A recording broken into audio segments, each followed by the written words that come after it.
I'm Amoria Eladu, aka Baba Mori, and tonight we're going to talk about shadow work.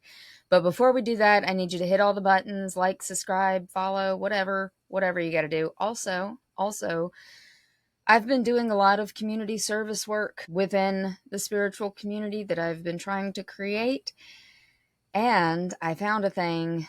I don't know how to say it, right? I don't know if it's Ko-Fi or coffee. I've heard both. Either way, there's a link at the bottom of the screen.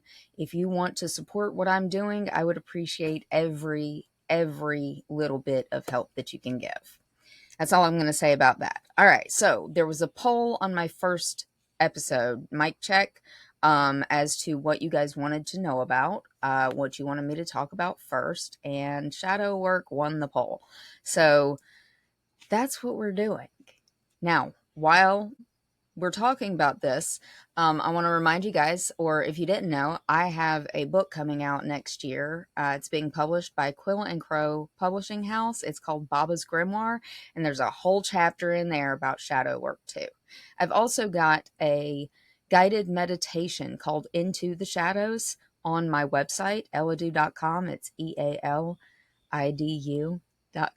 And then you just go to programs list and Into the Shadows. It's free. You can do it as many times as you want to. You may have to slow it down a little bit because I have heard that I talk a little fast for a guided meditation. But I digress. Let's get into this. When we think of shadow work, we think of things like dark night of the soul, spiritual psychosis, loss of identity, etc. It can be scary, intimidating, but it's worth the effort it takes to face those fears. What are the parts of you that scare you? For many of us, anger, fear, grief, or loneliness might be the answers. Our ego is our guide here. What triggers you needs attention. How do you react when you don't get your way? What about when you do? What is your go-to method of winning a fight? How does it feel to point that at yourself? How do you serve others? How do you serve yourself? This is where we really start to get the ick, especially as women or feminine-centered people. How do you show yourself love? Do you treat yourself? And if so, how? Think about the last gift you bought for another person. Now, the last thing you bought for yourself that you didn't need. Now I want you to think about how it would feel to receive either one of those gifts from another person. Which gift feels good? Another example, and something that you can use in everyday life, of how does this make me feel? Whether it's clothes, a situation, or a job, you just ask yourself, is it feeding your soul or feeding off of it? Shadow work should be uncomfortable, but keep an eye on your mental health. No jokes, no exaggeration. You can lead yourself into psychosis if you allow your ego to be in control instead of using it like the tool that it needs to be in this situation. This is really no more than personal growth, ancient wisdom on that front, and a little psychology. This work will impact your perspective on life, but it should not lead you to hurt yourself or anyone else. Please seek professional help if needed. Shadow work can look a little different for everybody because each one of us has a unique life and unique selves. We're all one, but individually we're not the same. I've gone through 2+ decades of shadow work, from journaling to talking to myself, from trataka to hape, holy water to ritual baths, banishings, and cord cuttings. The list goes on and on.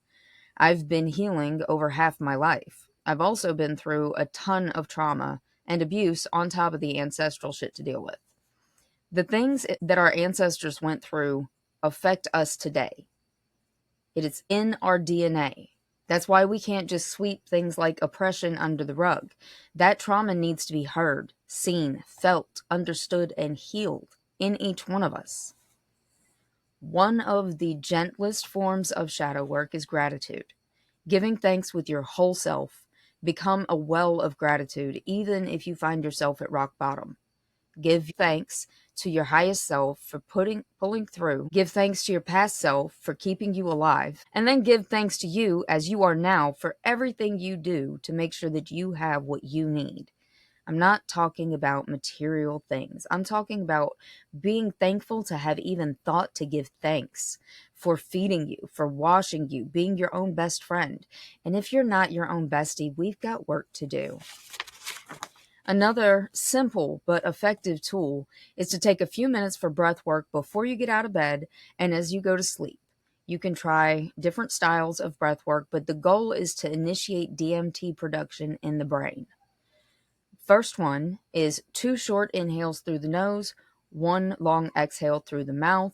This increases oxygen to the brain and regulates the vagus nerve. You know your body is reacting to it when you feel or do the physiological sigh or you yawn, right? So this is going to look like a lot of people will do it faster or even slower. I kind of start in the middle and let my body take control. The other one that I like is an inhale to a count of 4, hold for 4, exhale to a count of 4, hold for 4, and repeat. I use this in both of my guided meditations. It's called Samavriti Pranayama, also called box breathing. It's an ancient breathing technique that is part of the yogic practice of pranayama. So, story time, right? Where do I get all of this knowledge about healing? Okay, well, after years of abuse from one man or another, I went through 2 severely abusive relationships back to back. I fought like hell to get out and keep my kids safe, but still spent years terrified of retribution for my escape.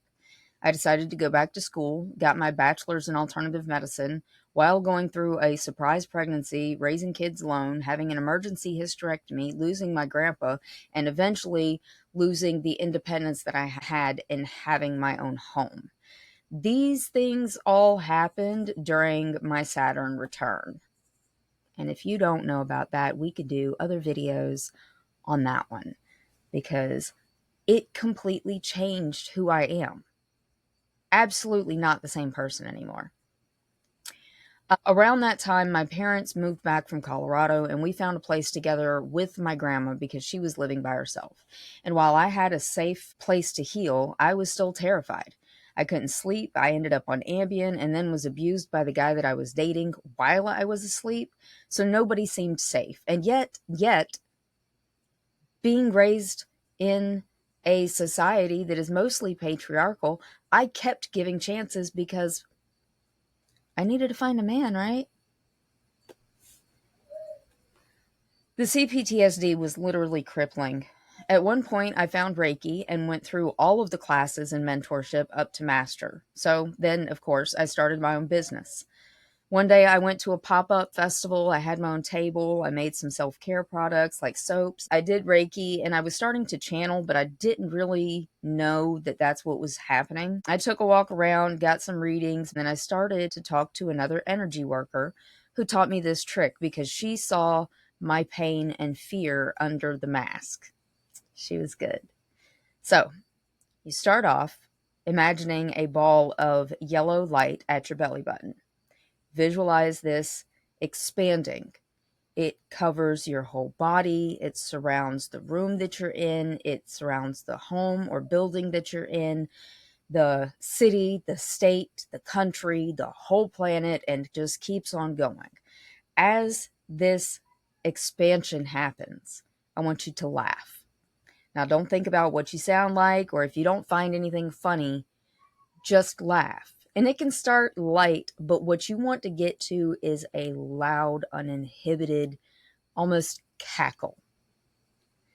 Keep laughing as it continues to expand. This should be coming from your center, from your diaphragm, okay? This loud, uninhibited cackle. What this does is charge an auric shield that is tied to your center, from your solar plexus to your root, with sacred laughter. Not only can you really not process fear while laughing like this, anything that tries to reach you through this buffer will be hit with this laughter before you're exposed to it, protecting your vagus nerve from the constant fear-based fight or flight of our world. I used this trick every time I had a flashback, couldn't sleep, or just worried about my safety, which was all the time. It really helped calm my nervous system, but it did take time, multiple times a day, with regular use for at least 2 months before my body, mind, and soul really started to figure out that it was safe. Once I realized I needed to be alone to heal, dating hiatus and all, I really dug into my healing journey. From midsummer to winter that year, I focused on me, my kids, and healing not only myself, but my ancestors' trauma. This was about 4 years after the Saturn return. I would meditate and do yoga every night before bed for a couple hours. Tritaka was my favorite way to meditate because it gave me something to look at that was always shifting, and the ADHD was lulled into submission. I cannot tell you how many times I have tried to meditate and not been able to even get past my own brain because mine is constantly going. I'm an elder millennial. I'm oldest daughter to an oldest daughter and an oldest son. My brain has been on since I came out. Trataka gave me the opportunity to watch a flame, focus on that, and let my brain just float. The candlelight led me straight into my shadows. Journaling my experiences, learning tarot and doing regular readings, learning that astrology is a part of every part of our lives, and trying to put it all together led me to begin a different journey. And I started a different business as a holistic practitioner. That December, I left my 9 to 5 and spread my wings. In my new office, I was doing a culmination of a lot of different things, but mostly energy work. It was veering away from Reiki and into my own little version of energy work. One day, during a session with a client, I ended up in a picnic in a woods with Loki and Freya. Mid-Reiki, I was mentally yoinked into a glade in a dense forest with a blanket and spread of food where Loki and Freya were waiting. Had never dealt with them before. We talked for what felt like ever. We ate something from everything on the spread, drank a red kind of fizzy drink, and laughed like kids. It felt like hours. Until my client touched my hand and asked if I was okay, because apparently I was holding my breath and had stopped moving, but my eyes were still open. It was not my first time experiencing deities. It was just my first time like this. About this time, I had met my current partner, and upon hearing of my interest in my Nordic ancestors, he gave me a bag of historical replica runes from a museum in Denmark. That kickstarted my journey with laughing at my fears. Loki will strip you of your ego, and Freya is brutally honest. Shadow work with them was fierce. I was also dealing with getting diagnosed with trigeminal neuralgia, losing the business that was really just getting started because of that pain, had just bought a house with my partner, and moved in with our combined 7 children. It was a lot. But the house that we got had a building on the outside that I turned into my own little witchy space. I would still go and meditate and do yoga regularly until winter hit and I couldn't even go outside. Every time I'm able to focus 100% on myself and my healing, the shadow work hits double, sometimes triple effectiveness. So, I would suggest finding a good playlist. I'll make one and put it on my YouTube and Spotify if I can figure out how to do that for you guys to meditate to. I've also got guided meditations. One is to meet your guides, and the other one is into your shadows. Both of those are on my website, eladu.com. You got to find a way to let go, whether it's a Western idea of meditation or any of the other bajillion ways to do it. Maintain a routine of doing this daily, weekly, monthly. I don't care, as long as it's on some kind of cycle. It gets your brain in a habit, and then at some point you'll start doing it even more often. Let you tell you what to pay attention to while you focus on the candle flame if you're using Trataka or whatever works for you.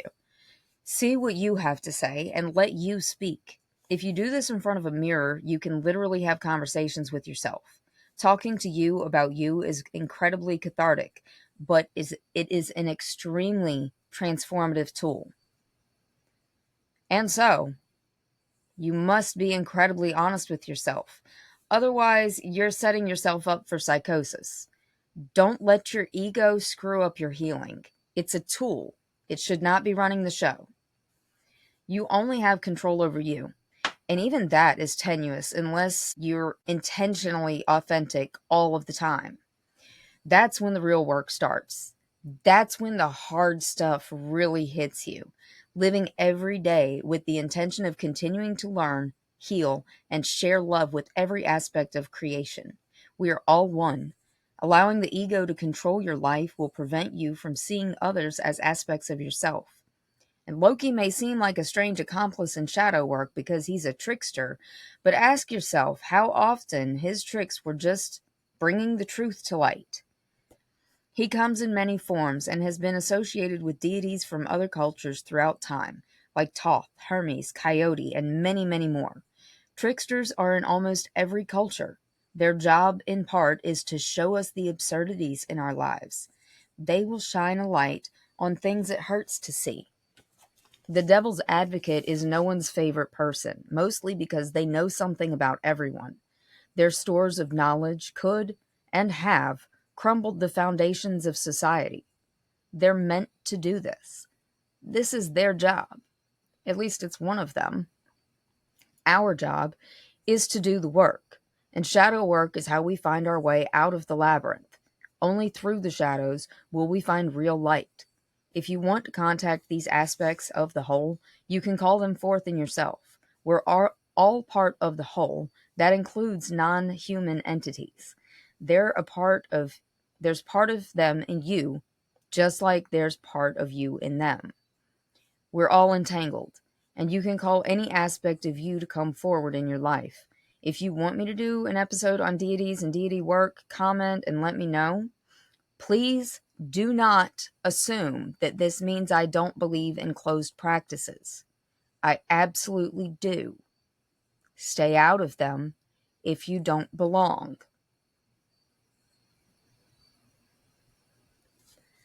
Understanding that it's all a part of you is in and of itself a result of shadow work as well as a never-ending part of it. I highly recommend the Kabbalion, I hope I'm saying that right, as well as Manly Hall's The Secret Teaching of All Ages to get started in this direction. But back to the work. Dancing is one of my favorite ways to move energy and transmute trauma. Excessive shaking, repetitive motions, and things that force your whole body to move are exactly what you need. When I was a teenager, my mom got VHS tapes and DVDs of belly dancing as a workout. I've spent the rest of my life incorporating what that taught me about my body and how it works into every part of me. I'll add a dancing playlist with a few videos on instruction because the way that you have to be able to control how you move will wake things up inside you. Think Shakira, Kundalini. Singing is also very cathartic, especially when you let the music move you emotionally.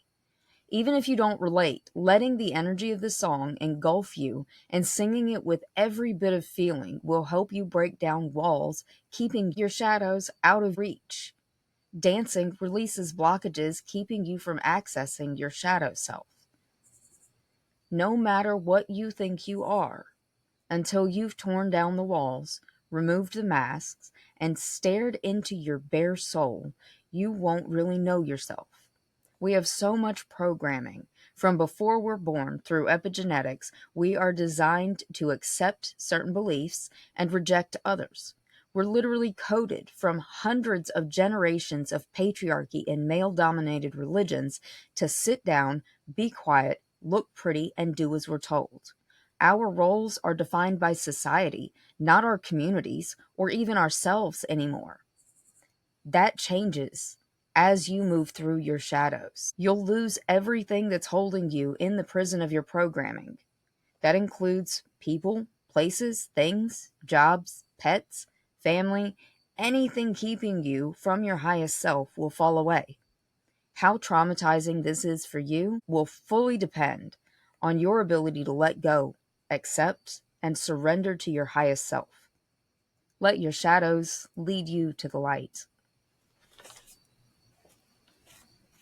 Well, that didn't take very long at all. If you guys want me to expand on any of this, please let me know. I expected that to take a lot longer. You got a lot of good tools and good resources, good links, some book recommendations. So do with that what you will, folks.